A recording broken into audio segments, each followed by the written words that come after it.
بسم اللہ الرحمن الرحیم، السلام علیکم۔ پروگرام ہے دنیا میرے آگے اور میں ہوں مشتاق منہاس اور میں نصرت جاوید۔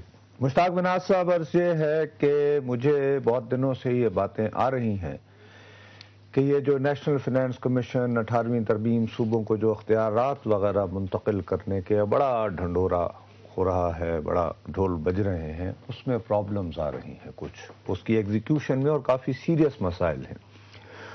اور بات یہاں تک جا پہنچی ہے کہ کچھ راستے یہ تلاش کیے جا رہے ہیں کہ اس پہ امپلیمنٹیشن جو ہے، اس پہ جو عمل درآمد ہے، جس کو ایک بہت بڑا یہ پارلیمنٹ اپنا اعزاز سمجھ رہی تھی، اس کو اگر 2-2.5 سال تک ڈیلے کروانے کا کوئی راستہ نکلتا ہے، میں اس پہ وہ کرنا چاہ رہا ہوں پروگرام، وہ بعد میں کریں گے بھی۔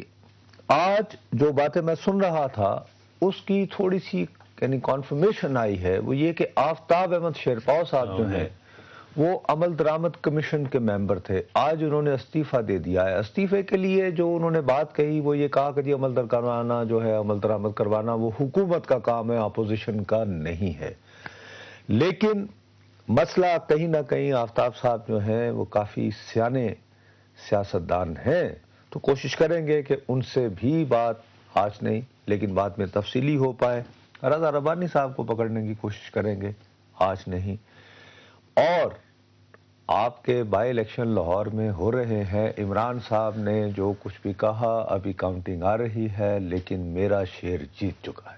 آپ کا شیر جیت چکا ہے، اچھی بات ہے یار۔ وہ جس نے کتنی خوشی ہوئی، تمہیں دل سے ادھر ہی ہوا ہے۔ بائی الیکشن جو ہے وہ ہمیشہ یہ کبھی ہوا ہی نہیں ہے، یہ پاکستان کی، پنجاب کی کم از کم روایت نہیں ہے کہ بھائی آپ کو پتا 99 کا ایک بڑا بائی الیکشن ہوا تھا، وہ اس وقت جب نئی حکومت دوبارہ بحال ہوئی تھی اور جمہوریت آئی تھی، اور اس میں پھر IGI بھی تھی، اور یہ سمینہ خالد گرکی صاحب والا جو حلقہ تھا، اس میں بھی سٹنگ گورنمنٹ جو ہے اس کا اور اس کا میچ پسا تھا، فیڈرل گورنمنٹ اس میں جیت گئی تھی 99 کے حلقے میں۔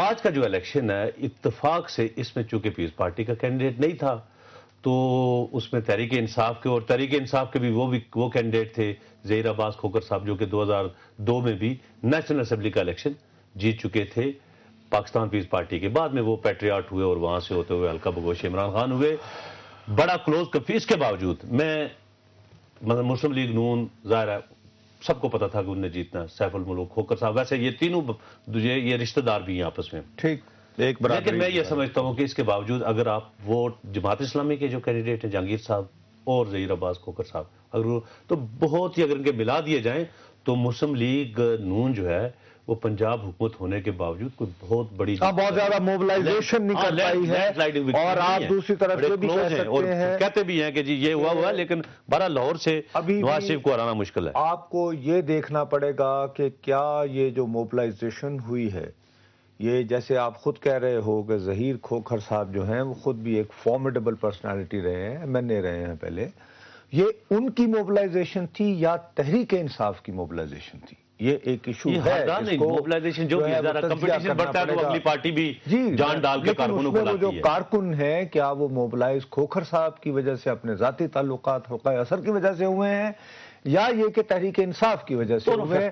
یہ کیسی بات ہے؟ اچھا چلو، یہاں پہ عمران خان صاحب اور نواز شریف صاحب، ان میں پنجاب میں تو گھمسان کا کو رن جو ہے وہ پڑتا نظر آ رہا ہے، آہستہ آہستہ جو بلڈ ہو رہی ہے بات۔ کل میں عمران صاحب سے یہ ڈسکس کر رہا تھا، لیکن میاں ایک اور جماعت بھی تو آ رہی ہے میدان میں۔ وہ کون سی؟ آل پاکستان مسلم لیگ۔ اچھا، مسلم لیگ کے لیے میں آپ کو ایک بتاؤں، ابھی لنڈن میں تھے، ابھی میرے خیال ادھر شاید آ بھی گیا ہوں، وہاں پر ایک کریکٹر ہے جی جم چودھری، وہ ایک CD کی دکان ہے لنڈن میں، سینٹرل لنڈن میں ان کی دکان ہے، اس کا جنرل پرویز مشرف صاحب نے، ہمارے کچھ دوست ظفر قاضی، جاوید شہزادہ کل رات کو ملے، انہوں نے کہا کہ اس جم چودھری نے اپنے آپ کو اتنا فٹ کر دیا ہے جنرل پرویز مشرف صاحب کو، کہ ایٹ لیسٹ UK کے اس سارے اس جغرافی حدود کے اندر، کہ راشد قریشی صاحب جب یہاں سے گئے پچھلے دنوں تو ان کو بھی ملاقات یا کہیں ایجنڈا سیٹ کرنے میں جم چودھری صاحب کی ضرورت پڑی۔ اچھا بہرحال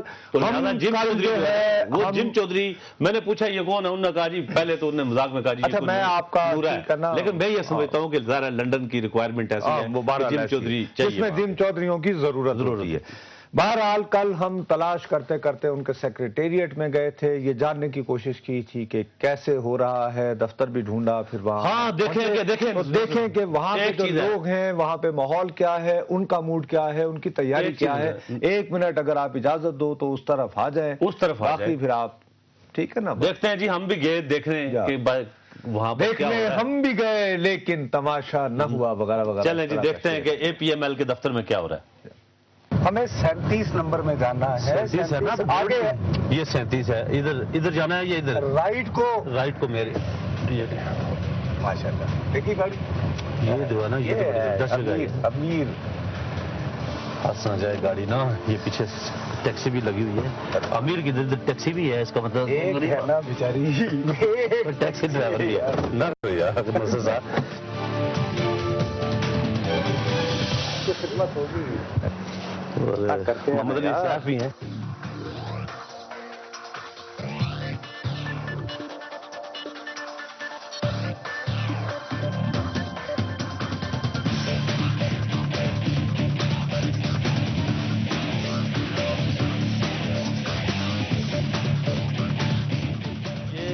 میڈیا سیل ہے جی، میڈیا سیل ہے، اس میں 2 طرح کی ایکٹیویٹیز ہے، مینلی تو میڈیا سے ریلیٹڈ ہے۔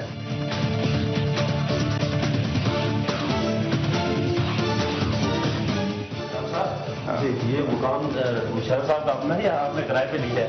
نہیں، یہ تو رینٹ پہ ہے، صاحب صاحب نے پہلے سے لیا ہوا تھا۔ اچھا، یہ ان کا پہلے آفس تھا یہاں پہ۔ اچھا اچھا یہ ہاں ٹھیک نہیں کتابیں یہ کتابیں اور بھی بہت ہیں، تو یہ ان کا آفس تھا، اسی کو اب ہم نے فار دا ٹائم بھی کنورٹ کیا ہے انٹو سیکریٹریٹ۔ یہ ڈاکٹر صاحب یہ کمرہ کس کا ہے؟ یہ ہمارے برسٹر صاحب ہیں، ان کا کمرہ ہے۔ وہ دوسرا کمرہ بھی نہیں تھا وہاں پر کیا؟ نہیں، ان کا کمرہ تو نہیں ہے، وہ ہر ایک کا الگ الگ، کیونکہ لوگ آتے ہیں ان کو بٹھاتے ہیں، بات کرتے ہیں، میں بھی ادھر بیٹھتا ہوں۔ ایک اور کمرہ وہاں راشد قریشی صاحب بیٹھتے ہیں، ڈاکٹر شیر اصغر صاحب بیٹھتے ہیں، وہ بھی آتے ہیں، راشد قریشی صاحب جی وہ بھی کبھی آتے ہیں۔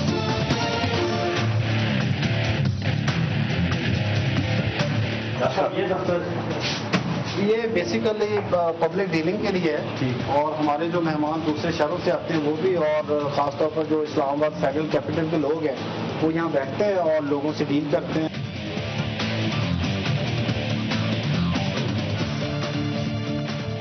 جی ناظرین، آل پاکستان مسلم لیگ جنرل پرویز مشرف صاحب کی جماعت اور ان کا یہ سیکریٹریٹ جس کا وزٹ ہم نے کیا، آپ کو دکھایا کہ ان کے مختلف شعبے کیسے کام کر رہے ہیں۔ جو بھی کارکنان یہاں پہ موجود تھے، رجسٹریشن کے لیے آئے تھے یا